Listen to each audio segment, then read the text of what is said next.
Okay, we're going to do a quick video on Kids A to Z, Reading A to Z, or Raz Kids. There's a few different names, but in the Google search bar, if you're using it on a computer, now it's best to use it on the iPad because there's actually an app called Kids A to Z, and it's much easier to use. But I'll show you how to use it on the computer because it's pretty much the same, but I can't record the iPad. So if you can use it on the computer, you go Kids A to Z. Now, because I've already sort of been in there, you go to Kids A to Z login. Now, as I said, on the iPad, it's much easier because you just click on the app and it's pretty much there once you've logged in. But anyway, I'll click on the A to Z. Now, when you log in for the first time, it will be asking you for the teacher's name. So you've got to make sure that if the child hasn't logged in on their device, which they should have, you just type in David Parkle lowercase like this, okay? Because then what happens is when you do that once on the iPad, then it'll automatically just go straight back to there. Now, once they log in and they have me as the teacher, then they've just got to find their own name, okay? Because once they find their own name, then they type in their own password, so you can't actually get in as anyone else. So once again, I'm going to log in as Shakur. So I'll log in as him, and then, yep, so we've asked for the password. So I'll type in his password. And then this is what you'll see now. It's pretty similar on the iPad, just slightly different. He's got some, tells you your recent assignments, tells you how many badges and backgrounds and stuff that you've got, which is good. And they can change your little robot avatar, which is similar to Mathletics. Now it tells you exactly what you have done, which is really good. So he's had 29 listens, he's had 26 reads, and he's done 32 quizzes, okay, in the time that he's been on here. Now it is slightly different on here, but for example, there's 3 different things that you can do. You can either level up, the reading room, or assignments. Okay, so if you want to level up, there's certain books that you have to read to move on to the next level. Okay, and he's got 31 tasks left, so he's got to read all these books to move up to the level and all that. Now, the good thing is that it can tell you exactly where you're at with all the different books. So, see how there's a green tick? So that means he's listened to it, he's read it, and he's also done the quiz. Whereas this one here, for example, hasn't listened to it, hasn't read it, and so he can't do the quiz. This one here, he's listened to it and read it, but he hasn't done the quiz yet.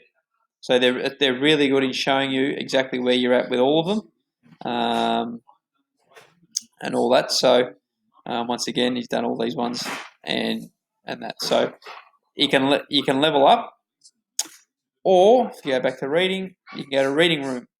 So you can choose some books that you would like to possibly read because there's a heap of different type of books. So I set the levels for their reading at the start of the year, and as they move on, and so they go up 2 levels or down 2 levels depending on what they want to do. So that there's some popular books at Shakur's level, some favourites, some topics, some science stuff, and that whatever. So you can choose view all, and you got view all the books, and you can sort of see how I can't sort of choose any higher than that. So I can choose. So I've set Shakur's level at F, and he can go to G and H, and E, D, and C, but he can't go any higher. So you're reading basically books at your targeted level, and then he can choose any of those books there. So there's the books at F.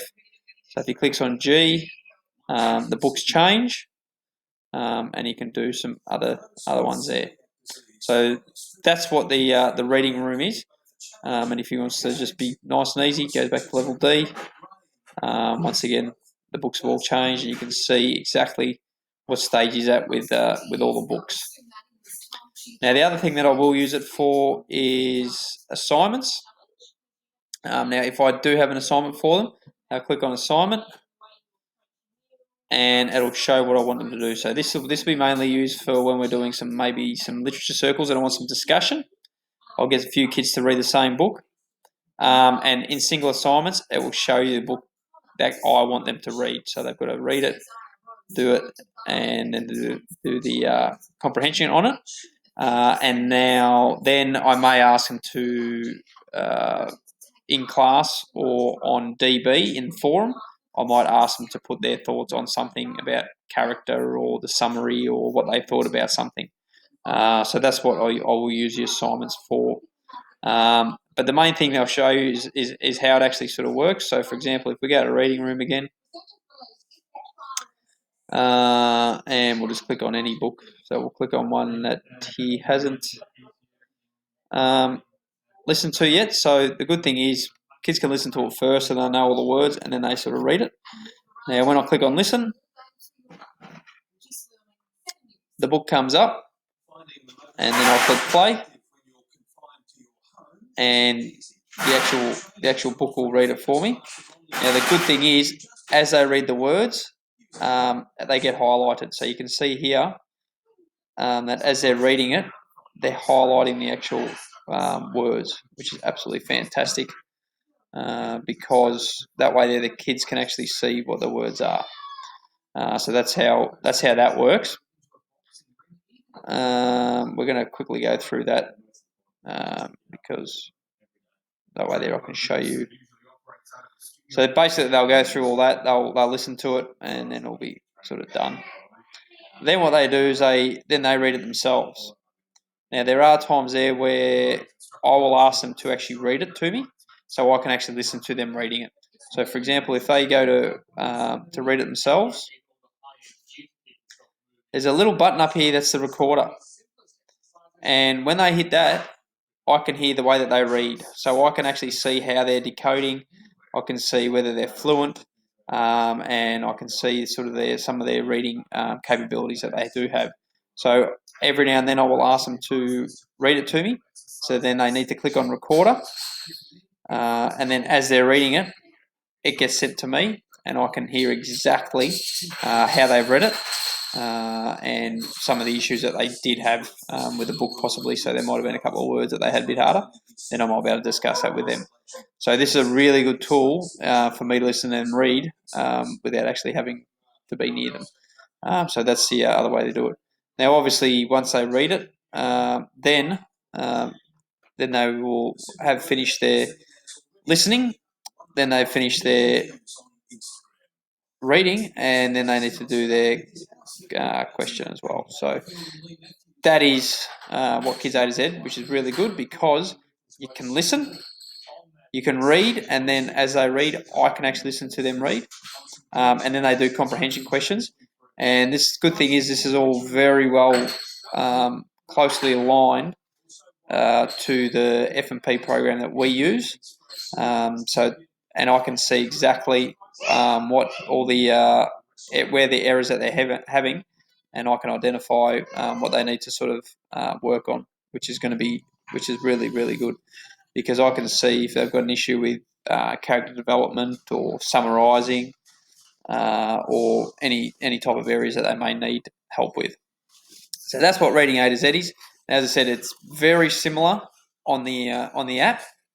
It's slightly different, but in essence, they've still got their level up, their reading room, and their assignments, and they can still read it to me through their recorder. So that's the main reason why I've got it, so I can listen to them read, and they're doing the comprehension questions after each read. So that's why we use Kids A to Z. So that is how we use Kids A to Z, and fantastic program.